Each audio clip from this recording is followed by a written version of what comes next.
अस्सलामुअलैकुम दोस्तों, आपका राज गल्फ न्यूज़ में बहुत बहुत स्वागत है। दोस्तों, आज की वीडियो में हम कुवैत की 3 अहम तरीन खबरें जो हैं वो आप दोस्तों के साथ शेयर करने वाले हैं। तो अगर आप कुवैत के अंदर रहते हैं और कुवैत के हालात से बाखबर रहना चाहते हैं तो इस वीडियो को आप शुरू से लेकर आखिर तक जरूर देखें। दोस्तों, वीडियो पसंद आए तो लाइक और शेयर जरूर करें। चलिए दोस्तों, बढ़ते हैं अपडेट की तरफ।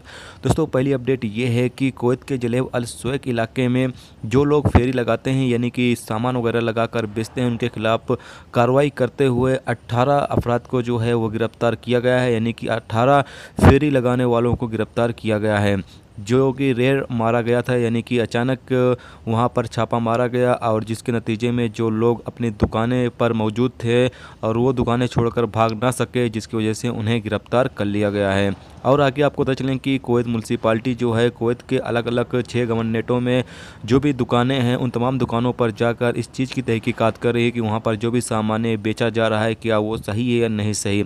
इन तमाम चीज़ों की भी तहकीकात कर रही है।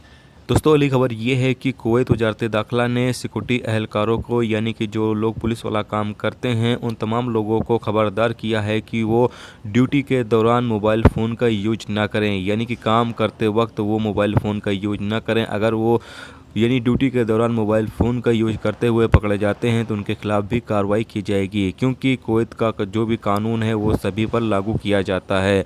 और साथ में अगली अपडेट ये है कि कुवैत के अब्दली खैतान इलाकों में एक तालाब के अंदर एक 8 साला बच्चा गिरकर जाँ बाग हो गया, यानी कि उसकी मौत हो गई। तो यही कुछ अपडेट थी कुवैत की जो सोचा आप दोस्तों के साथ शेयर किया जाए। तो उम्मीद करता हूँ तो वीडियो पसंद आई होगी।